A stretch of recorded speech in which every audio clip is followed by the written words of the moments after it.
y'all. Welcome back to the Don't Mom Alone podcast. I am your host, Heather McFadden, and this is the place where we are going to hang out together, and I'm going to remind you through connecting you to people and resources that you don't mom alone. And in this episode, number 335, I am welcoming back my friend, Nancy Houston. You know, I love this idea that health is always found in the middle. We're so polarized nowadays, aren't we? Politically, culturally, socially, things are either right or wrong, good or bad. They're smart or stupid. Yeah. And I'm like, you know what? Health is not found in those places. Health is being able to hold the middle where we can have some grace for ourselves and one another, and we can have some quiet. Until I can stop judging myself so harshly, I'll never stop judging you harshly. And I think as long as we're judging ourselves harshly, like, oh, I've got to please him, or forget it, I'm not going to please anybody. Like, forget it, I'm done. It's like neither one of those places bring us to a place of health and well-being.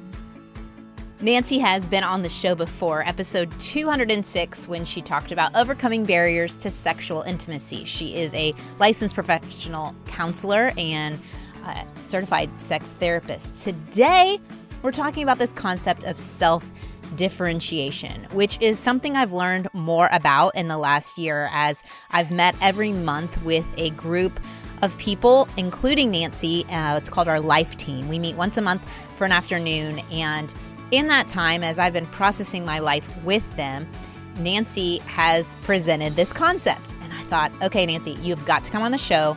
We have to teach my listeners about self-differentiation and why it matters for their marriages, for their relationships with other people, and particularly when it comes to parenting. So you're going to learn that word. You're also going to learn a slew of other maybe new terms to you. But I promise all of this is only going to reinforce your faith journey, even if it feels different, particularly if you've never been to therapy or been a part of a counseling session. Some of these terms may be new to you, and that feels funny.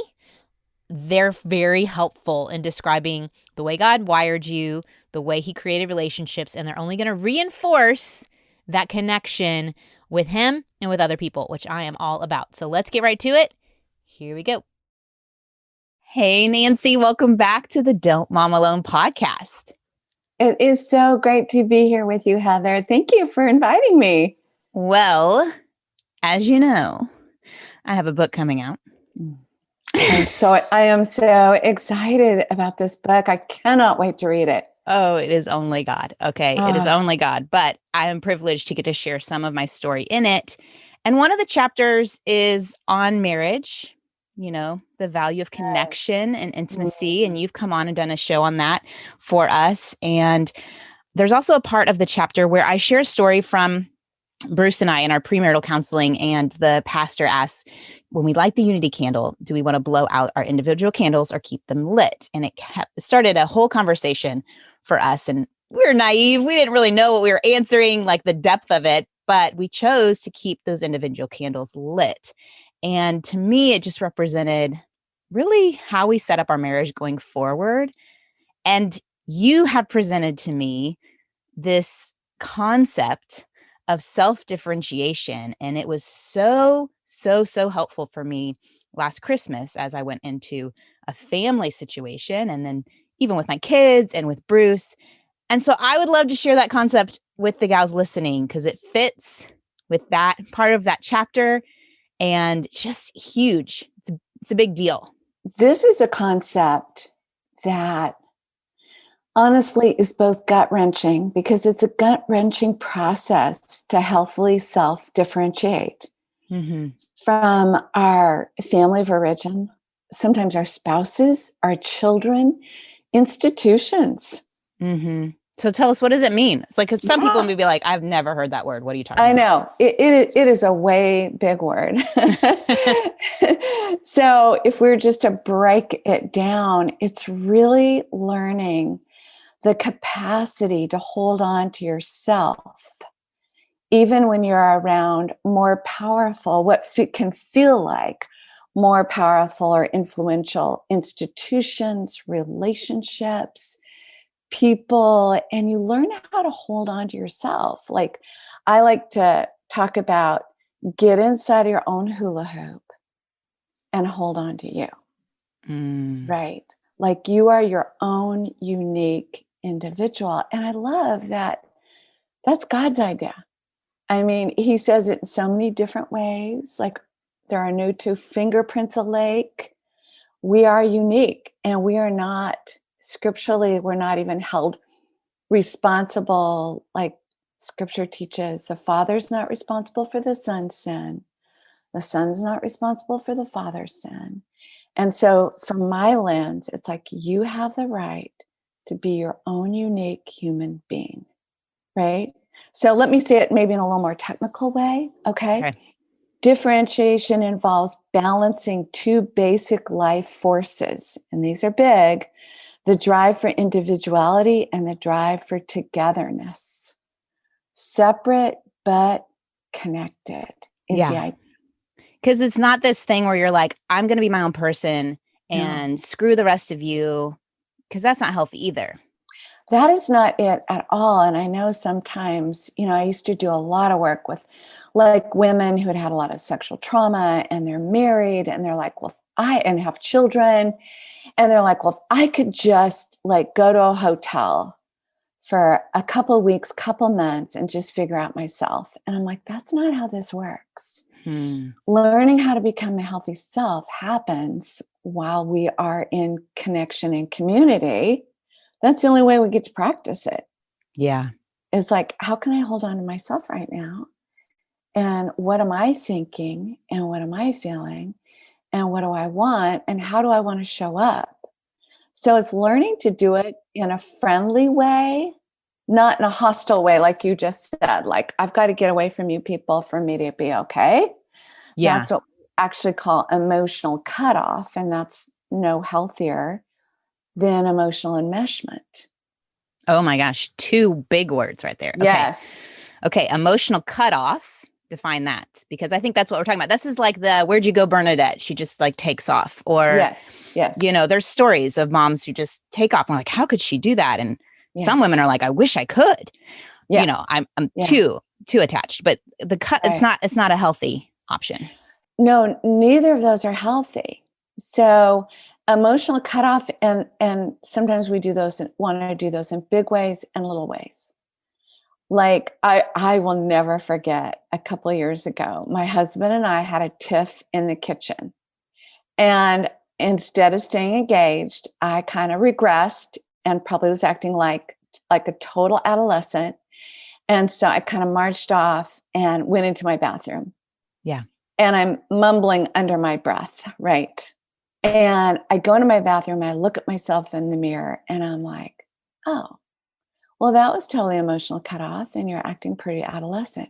How about if you go back in and have an adult conversation with him and just hold on to yourself, not being anxious, not being fearful, but just having an adult conversation. Or maybe not acting from that fear, because you might feel fear, right? Yes, right. But not like acting out from that fear, like not letting fear be the boss. Like you're saying, yeah, I'm scared right now, but I'm going to put it in its place and have this adult conversation. Yeah. Well, I think sometimes we have to reframe our fear and anxiety. Like we can see all fear and anxiety as negative. Right. But what if part of growing ourselves up is leaning into our fear and anxiety and doing some of the hard things anyway? Yeah. Sometimes we've fragilized ourselves. Another big word. I know, right? Like we see ourselves or our children or our spouse or others as fragile. Like we don't want to do anything that they just can't handle it. We can't handle it. Yeah. Right. And so it's like, oh, I can't do that. So then you go to the bathroom. Yeah. So who says I can't do that? Past experiences or. Yes. Yeah. Or maybe like for me, like my mother was very passive in her relationship with my dad. Hmm. And he was kind of like the boss and made the decisions about all things. And she went along. And so even for her to ask dad to take out the garbage, she could not ask directly. Wow. So when I Yeah. got married and learning to become more adult, which is a process, we don't, just because we're 25, 35, 45 doesn't mean we have a clue how to adult. Yeah. So it's like, wow, I want to do things differently. How do I just learn how to do this? So I had to practice and have a lot of grace for myself and realize that it was way easier for me to just get enmeshed or do the emotional cutoff rather than stay somewhere in the middle and learn how to be grown up. Okay, so let's talk about the enmeshment. This is huge. Yeah. I mean, everything you're saying, I wish I had this. I wish I had this 20 years ago, this information, right? So Me too. emotional cutoff, I'm going to the bathroom. I'm not, Yeah. being present into the conversation and bringing my whole self. And then enmeshment is, Enmeshment, where I just melt into somebody else.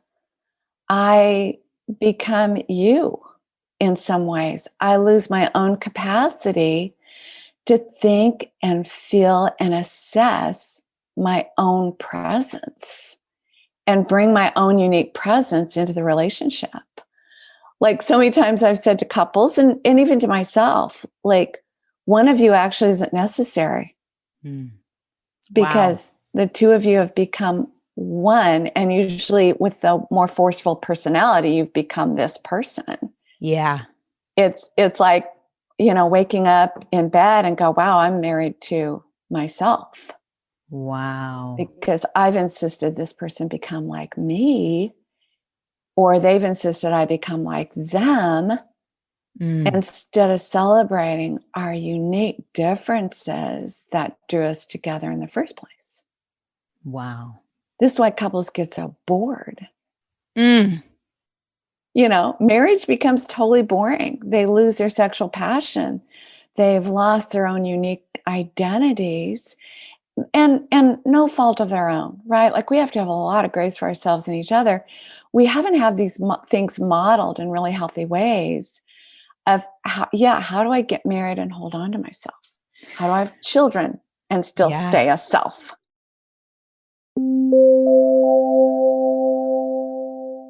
Okay, if you have been listening to the podcast since its beginning 8 years ago, you know that I actually started a podcast because I didn't write a book. And here we are, full circle, 10 years later from when I first thought about writing a book. And my first book's coming out October 12th, 2021. And I would love if you could help me out. So one way to help out authors is to pre-order their books. If you go to don'tmomalone.com/book, you're going to find all kinds of places where you can pre-order the book. And when you do, I want to thank you for doing it. So go and fill out the form right below where those different distributors are listed.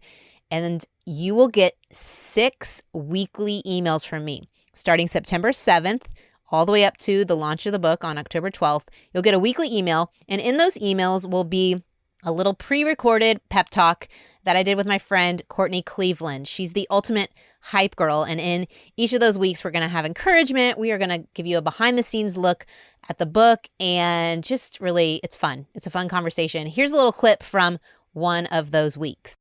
But I think, again, it's like if we've done that work from the first couple chapters that I talked about, if we've done that work and our identity is coming to Christ and we're secure in who we are in him, and our kids don't get to dictate who we are. Their happiness doesn't get to dictate who we are. Their approval of my choices don't get to dictate who I am.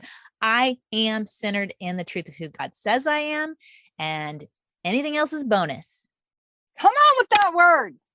Anything else is bonus. That is good. Come on. That is good.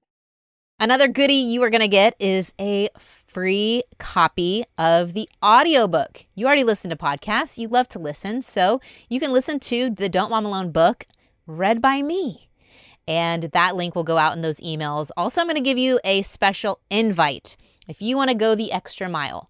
It's not required to get the other freebies I just mentioned. But if you want to join our launch team over on Facebook, we're going to have a Facebook private launch team. And as part of that, we're going to give some exclusive access, early access to the book. We're going to ask them to do reviews, to share on social media. And as part of that, they will have access to a girlfriend getaway giveaway, where one of our launch team members and a friend will come to Dallas and get a little getaway. I know Nancy says we don't have to do that to self-differentiate, but it's a good thing to get away. And so they'll come to Dallas, have dinner with me and a group of friends. All of that, if you go to don'tmomalone.com/book, pre-order, fill out the form. You'll get your first email to just say, yes, you're in. And then starting September 7th, you'll get weekly emails. All right, let's get back to my chat with Nancy. Here we go.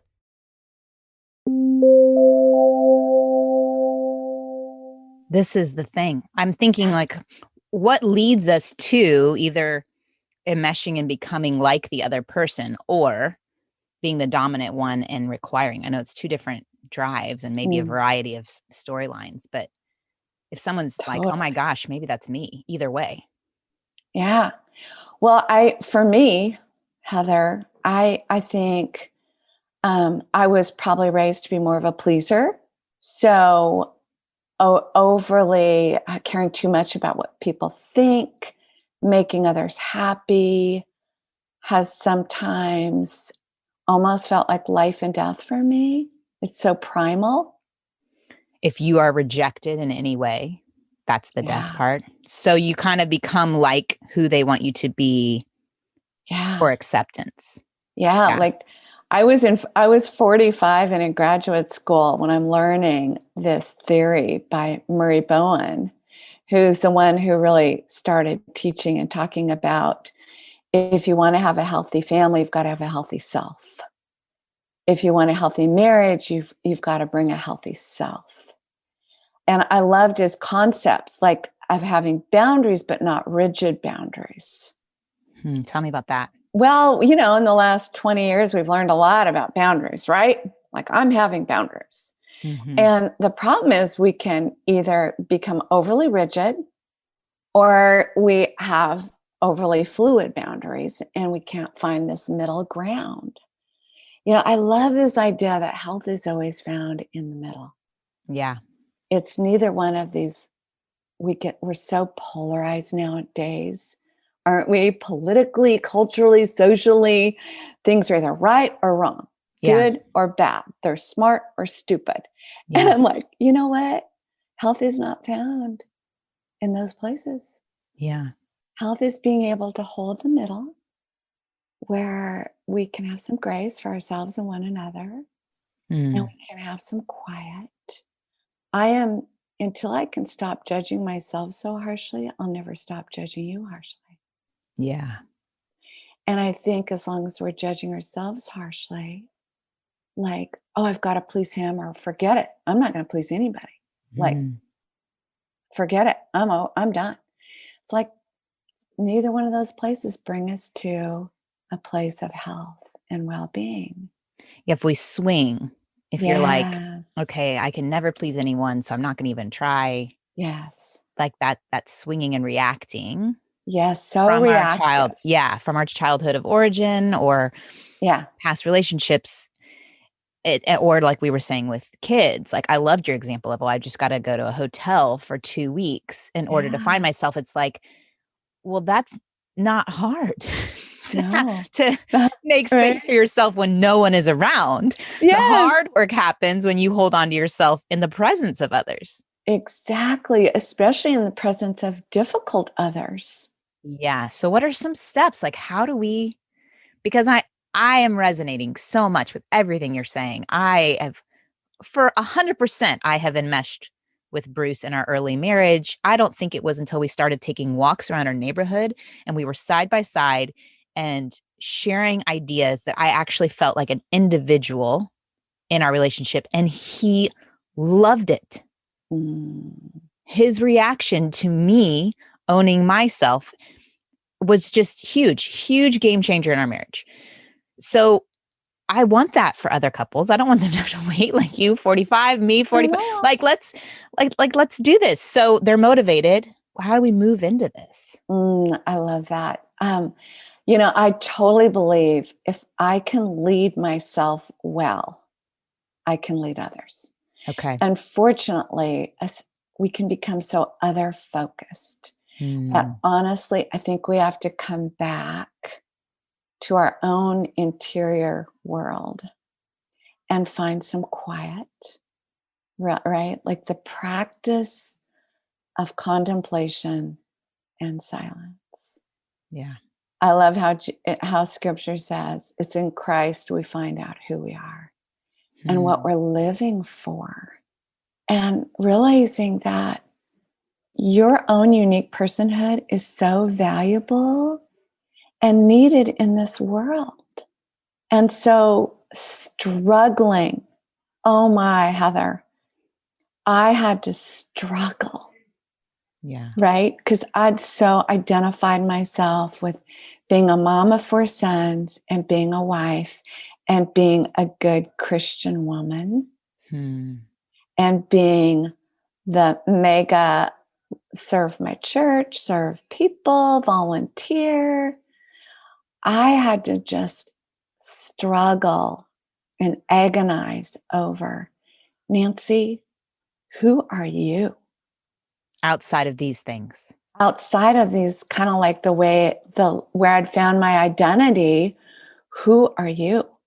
And it was, I'm telling you, Heather, that's why I call it a gut-wrenching bloodbath to start having a healthy self-differentiation. It is not an easy process. So I don't want to just like, oh, you just do this. Oh, you just do this. I'm like, 3 steps. Yeah. I wish it were that simple. But here's the thing. I think Jesus invites us to a life of change. Yeah. Repentance means change. Yeah. So it's like, okay, instead of thinking I'm going to do some change and then I'm going to get to my arrival place. It's like, no. I'm going to enter into a life of growth and curiosity. And I think it begins with empathy. Okay. Yeah.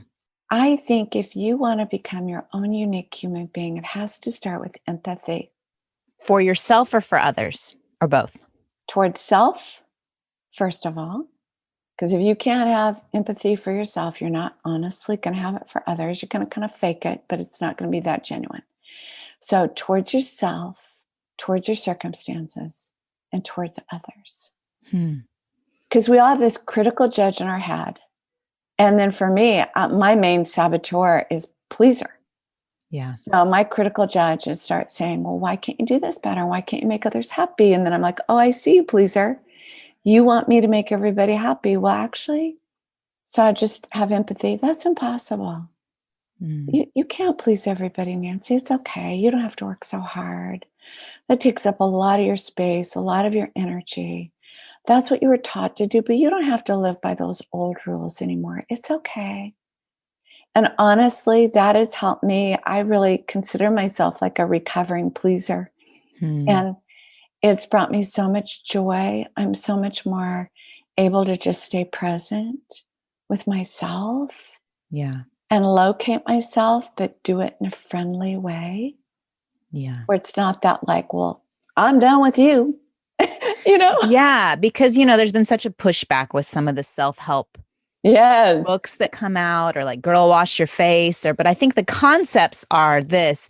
There's not rooted in what you've been talking about. Like we find ourselves centered in Christ. We look at like, who did he create? For what purpose? Like, what is your time? Like you. Yes. Even if this doesn't have ripple effects ministry or ripple effects, whatever.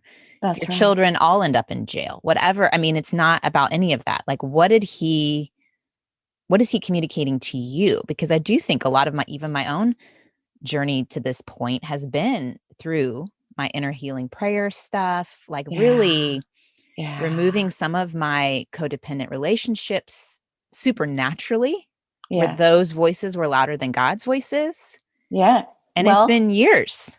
Heather, that's a beautiful example of enmeshment when other voices are louder than God's still quiet whispers to your heart.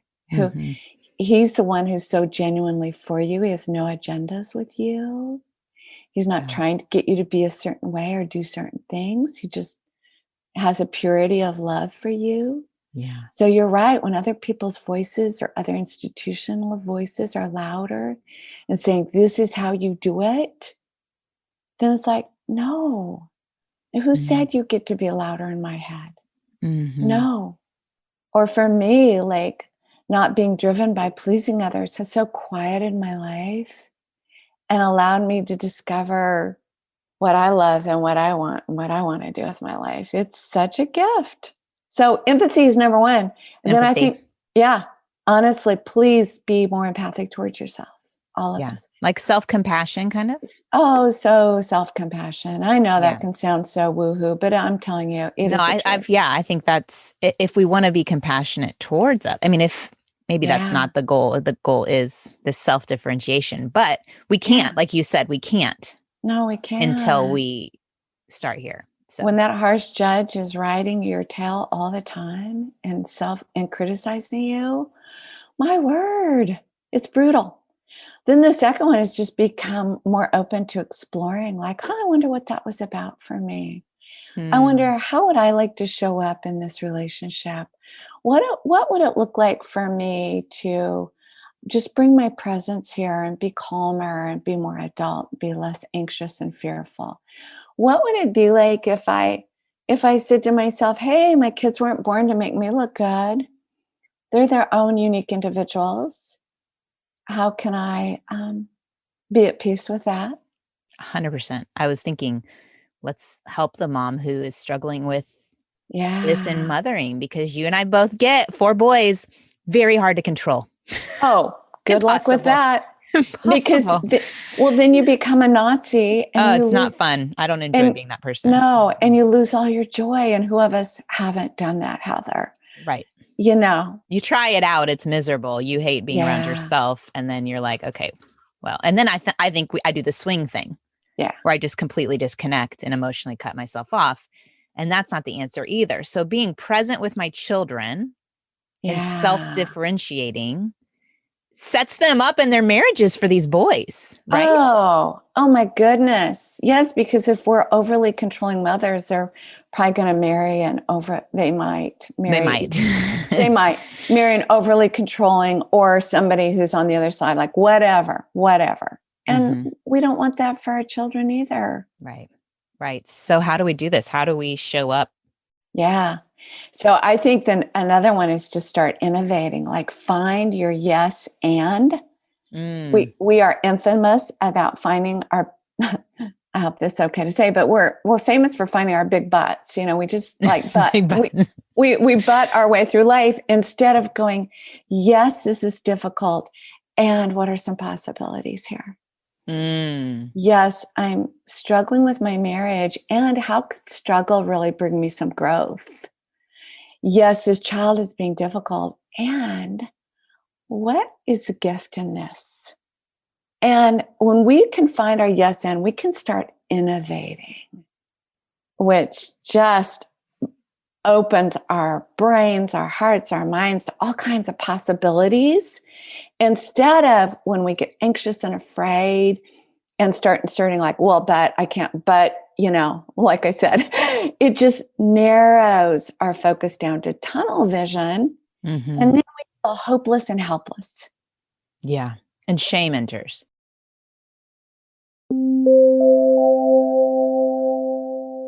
Anyone else have a kid who's not so interested in shopping for clothes, but then tells you that they don't have anything to wear, that's super particular about how things feel, but doesn't want to go try on lots of stuff?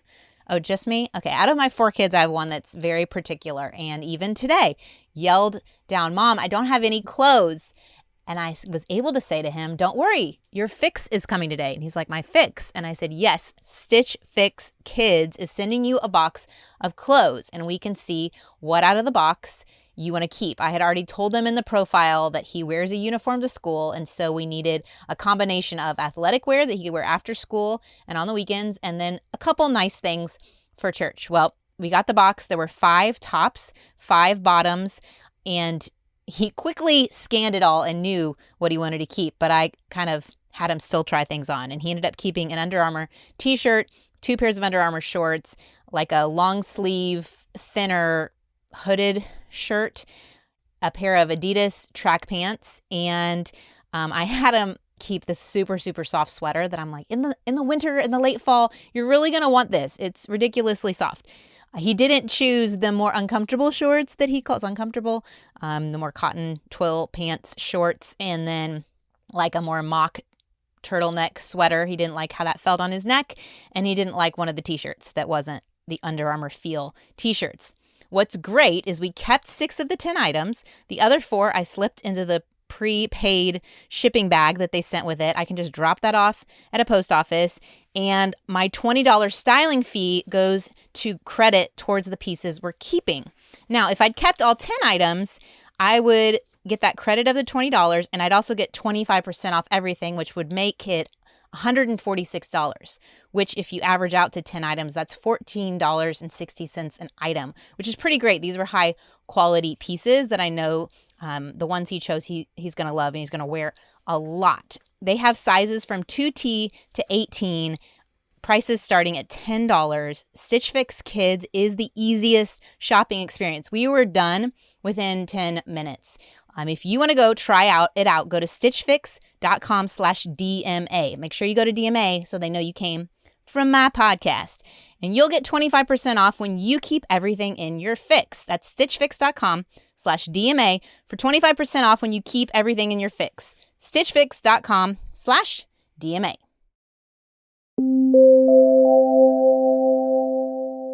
Oh, God. If we don't have good self-differentiation, I'm guessing that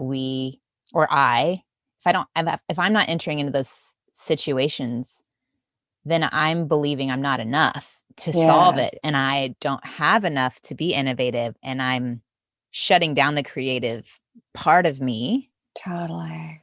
And then if I'm looking around at, well, what did she do in this situation? Yeah. What did she do?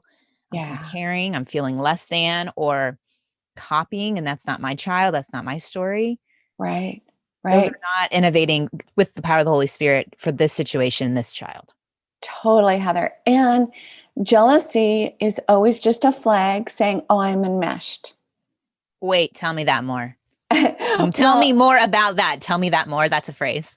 Tell me more about that. Right. Like you mentioned, if I'm like, well, how did she do this? Then it's like, we're probably just experiencing some jealousy, which just says, oh, I've gotten a little enmeshed here. I'm looking to others to tell me how to do things. Not that we can't learn from wisdom. Right. Good Lord. I love learning from other wise people. But even at the end of the day, I think I still need to say what feels right and true for me. Yeah, there's difference between being inspired and being jealous. Yes. So that's true. Very, very different. And I remember we were married, we lived in Chicago, and we were really good friends with this couple, and she was a former like Miss America pageant person. Wow. Yeah. And I felt like so far beyond anything I've ever experienced. I just learned from her. I was inspired by her, how she set her table, how she did her things. I just taking it all in, taking notes. Yeah. But I wasn't jealous. I was just really, really inspired. Yeah. But I have been jealous in other situations. And so I find that's really interesting. So if I find myself in that place, I'm jealous. I'm noticing what they're doing. I'm via a direct conversation, or where a lot of it's happening on social media. Yes. Her home, her husband, her kids. Yes. Her career, her perspective. We can be jealous of, how is she so sunny? And that's happening to her when I have a little bit easier life and I can't even be happy. So I'm fine. If you find yourself jealous or comparing in that situation, and that's enmeshment, what do you do with that? Yeah. Well, I think we start trying to lean more towards your own unique, healthy perspective and innovating with yourself. Find your yes and, be empathic towards you, and then explore well, but what do I think about this? What are my values?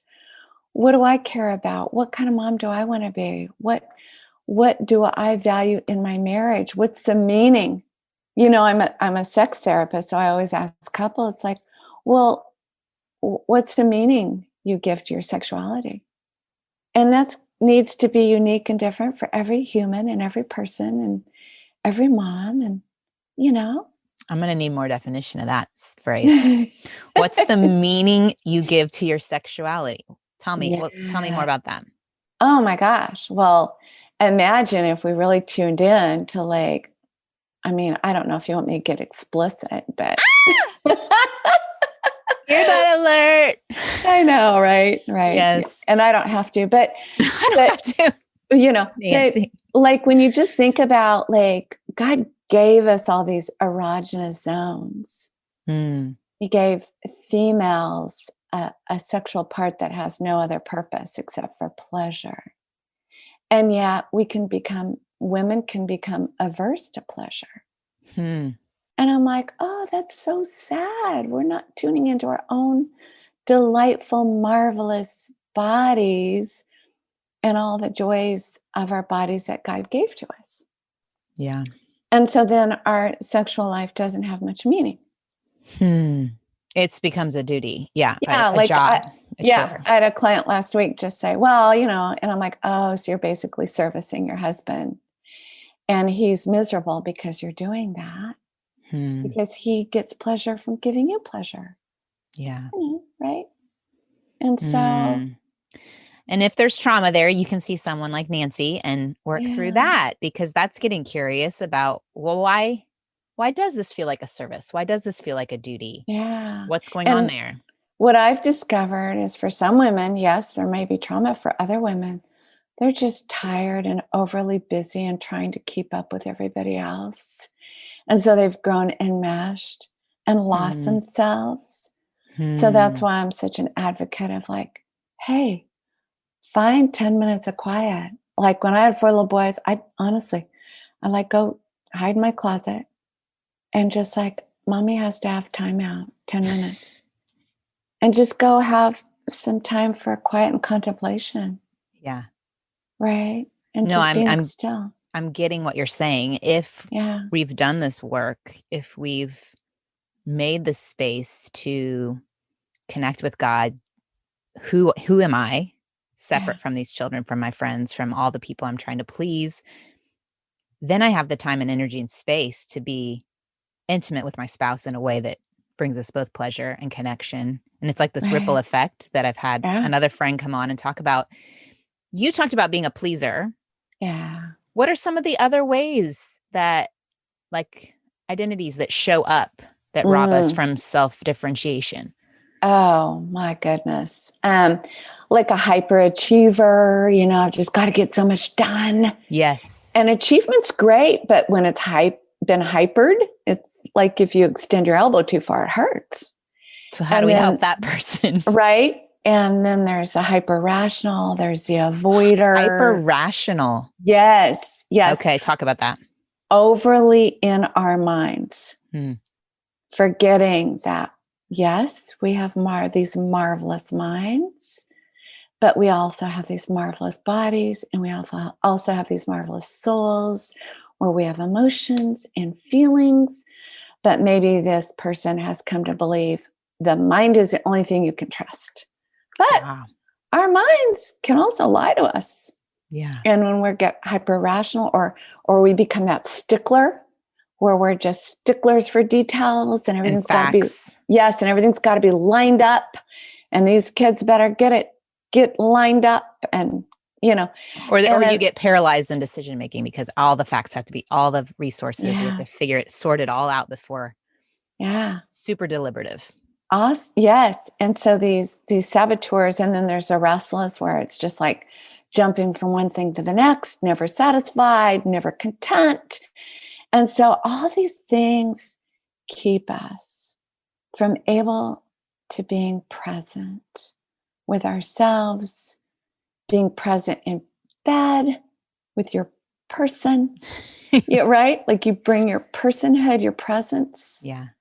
You know, to another human, with your children, being able to really look them in the eyes and say, mommy's just with you in this.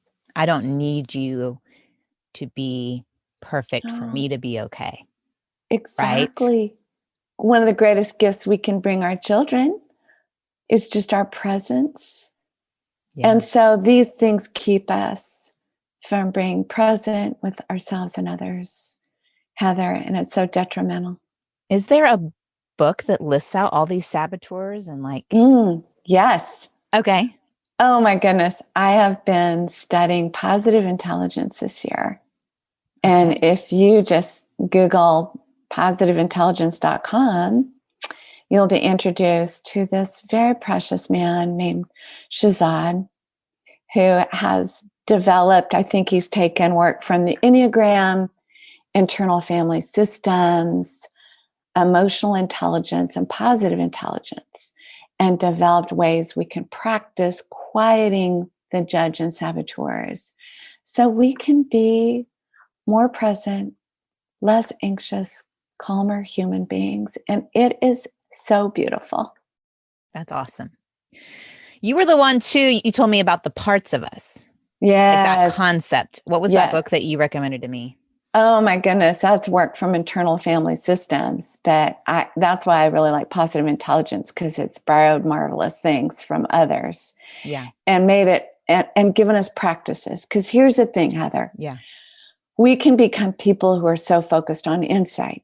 Insight is marvelous. I love insight. To begin changing anything, we need insight, but it is only 20%. And then we have to have practices that lead us to practical ways to change. Yeah. So becoming aware, okay, I am that hyper rationalizer. I am that hyper achiever. If you have that insight, but then you don't do anything about it. That's right. So he gives us practices like simple things where we can start calming, get out of our primal brain, which is very highly emotionally reactive. You know, we get in our primal brains and that's where we go, fine, I'm done with you. You know what I mean? Like most of my life, that's where I am. Reactive brain. Yeah. Yeah. Right? Mm-hmm. We live in a reactive world. Yeah. And so he teaches us how to get into our sage mind, which is calm and creative and innovative and can explore and pause and isn't reactive. It really helps us grow up. And I don't know, Heather, I just figure I'm going to be in this growing up journey until I depart from this world. Like I've decided, why limit myself? Why insist? You know, like the judge says, well, you should know this by now. Oh, right. And I've just started going, well, who says? Who says that I should being know this? compassionate, empathetic with that this is a journey and you are taking steps towards becoming more self-differentiated. That's right. Yeah. And if I'm 95 and still here, I hope I'm still in the middle of this process and going, oh, I learned another way to grow myself up today. Isn't this just the most marvelous thing ever? You know? Fantastic. Yeah. Yeah. It's being more empathic. Like, who says I should know this today? Who says I should have done this better? Who says this is good or bad? Who knows? Maybe this is a huge gift to me. You mentioned he had these little simple things that get you from the primal brain to the sage. Are there a couple you could share before we end our time? Because someone could maybe try. I would love to. Okay. I'm just going to say these can feel silly and stupid, but they work. Okay. So I'm just going to ask your listeners, like, just trust me here for a minute. Okay. Give it a shot. Because, you know, we've heard a lot about meditation and. Right. There's Eastern stuff. Yeah. People get really weirded out. And they can. And then we try to practice it and our minds are so busy. So I'm all about practical. Okay. So if you take 1 minute and just close your eyes and focus on your 10 beautiful toes and just wiggle your toes and find all 10 of your toes. And then put your hand on your stomach and feel your breath rise and fall and rise and fall. Notice the temperature of your breath going in and the temperature of your breath going out. And then take your thumb and your index finger and just feel the ridges, rub those two together and feel the ridges on your fingers. See, all this is helping you get into your body, quiets your mind. If your mind wanders, just bring it back and feel the ridges on your fingers. And then put your hands and your palms together and just feel all the feelings, lots of feelings in your palm of your hand. This is why we like to hold hands, because your palms can be kind of like an erogenous zone and help you just get into your body, feel all those feelings. And then last, hear the sounds furthest away from you, and then hear the sound of your own breath. And in just a matter of a minute, you can go from being in your primal brain to being in your sage, wise mind, and be calmer and better off to go be present in this world and with yourself and with others. Okay. I'm going to have to try it. Yeah. When I do it, Heather, literally, I feel my mind shift. That's and I so do interesting. Yeah. And I do it with my leadership groups, and we'll just spend a minute. We'll do this. And they're like, oh, I feel calm. If a mom has like 3 little people, Yes. 4, 2, and a newborn, Yes. would she do this when they're just running around crazy, or does it need to be like a calm place, like nap time? Like, I feel like if there's the reactive part of my brain was usually when everything is super chaotic and out of control, that I would go into fight or flight or out of my zone. Yeah. But that doesn't feel like a good time to like rub my hands together. Like that feels like a that hard is space. Right? Like I tell people, when you're in a very stressful board meeting or like with your littles, yes, just, calmly start wiggling your toes, locate your toes, rub your fingers together, feel your breath for a moment. Just notice the sounds around you. It just gets you back into your body. And it's great to do it when things are kind of wild and crazy. Okay.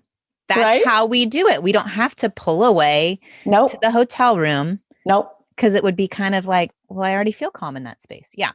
It's exactly. Yeah. Okay. Yeah. I love it. I feel like that's a really practical thing for moms to, I think they're struggling because they want to be so positively present, but they're overextending themselves to a place of enmeshment. And so I think that that mothers have swung from maybe generations before that were less involved to being overly involved. Amen. Yeah. Like growing up, I'm like, gosh, our parents weren't even connected or involved. And we kind of raised ourselves, and then we swing over and we're overly. So yes, Heather, isn't this how the human pattern goes? Too much or too little instead of just right? Yeah. So this is super helpful. That's what healthy self-differentiation is all about, is kind of finding that middle, just right place. Nancy, I'm so thankful for you. This was like gold mine after gold mine. I am honored to be your friend. And so thank you for being on the show today. Heather, I just love you. I love how curious you are, and you just love truth, and you just keep seeking it. So thank you. It's such a joy for me to be with you. And I'm going to put links in the show notes to where they can connect with you. But if you want to say, do you have a website they could find? Yeah. nancyhouston.net is one way to find me. Yes. Okay. And things that you're currently doing, you're currently running some groups, some next level leadership groups. Yes. I'm doing leadership groups, which I love. I am starting to work on my next book. I'm kind of working on 2, one about female, just being a healthy female, and one on the sexually healthy church. Because I think if we could get that right, I think we could get a whole lot of other stuff right. Super exciting. And we'll link to that episode where you came on the show before and your book there. But thank you so much for joining us. You're welcome. Have a great day. Thank you. My joy. You too. I know that's a lot. Emotional cutoff, enmeshment, self-differentiation, fragility. Lots of new terms. And I kind of referenced a couple different episodes of other people. My friend Francie Winslow, she's another great resource if you are wanting to work on sex in your life, marriage, and sex. She came on the show, The Ripple Effects of a Healthy Sexual Connection. That's the one I was referencing. My pastor's wife, Vila, she came on the show to talk about your hula hoop, which is a lot of what Nancy was talking about with this self-differentiation. And so check those resources out if you want to learn more. Feel free to dialogue with me if you're curious, and I can ask you, Nancy, because obviously I'm not the expert here on this. I am still learning, but I'm going to pray for us. I'm going to pray for us to bring all of who God made us to be in the places where he's put us, and to allow him to be the one who lets us know where we are and who we are in him. So, Lord, I thank you that you have not wasted anything when you made us, where you placed us, the families we've been put in, the marriages, the kids you've given us to steward.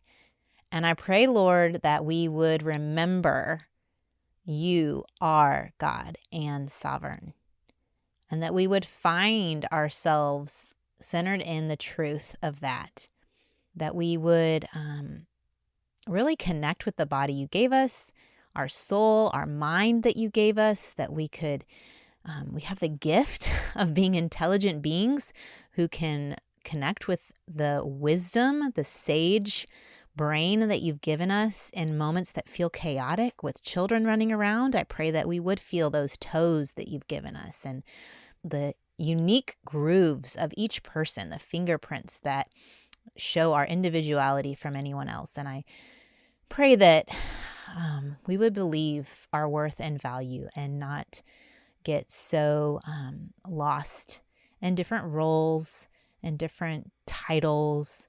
But no matter what our label is, that our value comes from you. I thank you for the work that Nancy's doing to bring connection in marriages and intimacy, and also just amongst the body of believers, that we can be whole people united as a church body for your good.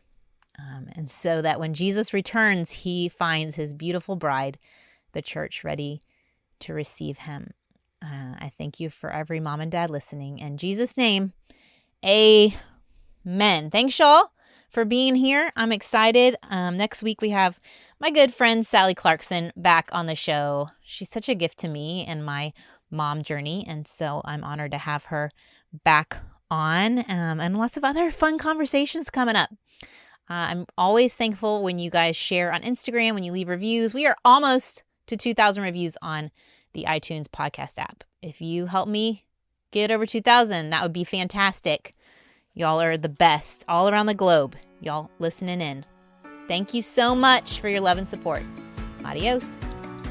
I hope you enjoyed this episode of the Don't Mom Alone podcast. If you're wanting to connect with more people and more resources to help remind you that you're not alone, head over to don'tmomalone.com. That's where you'll also find show notes with any links mentioned by our guests. Most importantly, I want you to know the good news, the great news that you're not alone because God has promised to always be with you. With faith in Jesus Christ, the one who died for you and rose again, Jesus said when he left, he was going to leave a helper, a comforter, to be with us. God in us. Moms, that's superpower. So while you're washing dishes at your kitchen sink, while you're driving to and from work, while you're feeding that baby late into the night, while you're cleaning sticky floors, God promises to be just as present with you as when you're worshiping in a church pew. As it says in Zephaniah 3:17, the Lord your God is with you. He is mighty to save. He takes great delight in you. He will quiet you with his love, and he will rejoice over you with singing. Now that's good news. Have a great day.